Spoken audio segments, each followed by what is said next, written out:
If you grew up in a place that gets cold, you probably remember a parent refusing to let you leave the house to play in the snow until you put a winter hat on. The justification was always the same widely accepted scientific statistic, that you lose 40 to 45% of your body heat straight through the top of your head.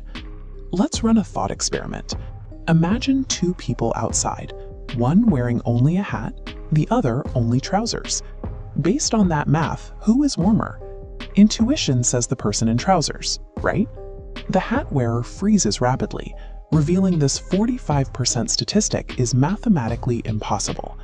Since this widely accepted fact completely contradicts basic thermodynamic reality, we have to investigate how the entire world was tricked into believing a biological falsehood.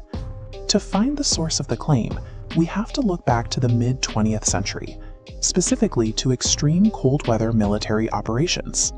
The culprit behind this myth is a mid-century US Army field manual on cold weather survival. Inside this document, researchers codified that exact statistic into military doctrine, stating directly that 40 to 45% of heat loss occurs through the head. Because it was published as an official military document, it became a standard for global survival training.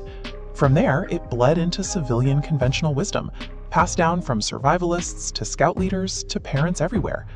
The manual provided a single, precise number that appeared definitive, cementing a significant oversight in experimental design into decades of global training.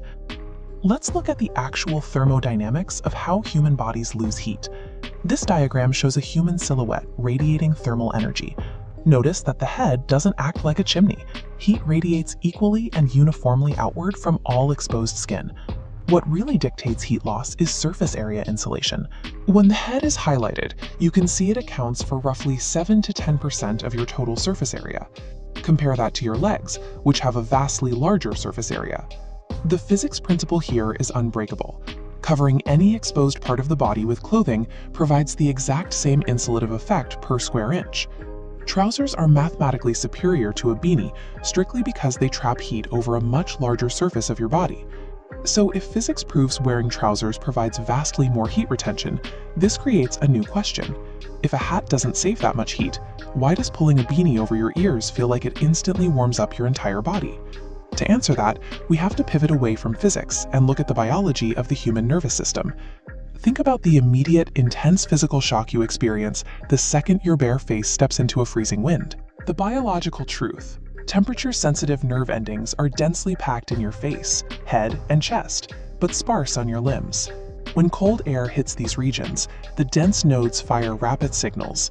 Your brain registers an extreme, outsized temperature drop. We are experiencing a neurological alarm bell, one that functions independently from the actual physical process of losing heat. This is the error that likely tripped up the original military researchers. In their study, they dressed subjects in insulated Arctic survival suits, leaving only their heads exposed to the sub-zero air. Because the head was the only part of the body not protected, it was the only part losing significant heat, skewing the data into a myth that ignored how a normal, unsuited human actually functions. The cold head myth is essentially a biological illusion. Your grain sounds a false alarm to protect your highly sensitive face, but the raw physics of surface area will always dictate your actual core temperature. It pays to question conventional wisdom, and it really pays to wear trousers in the snow.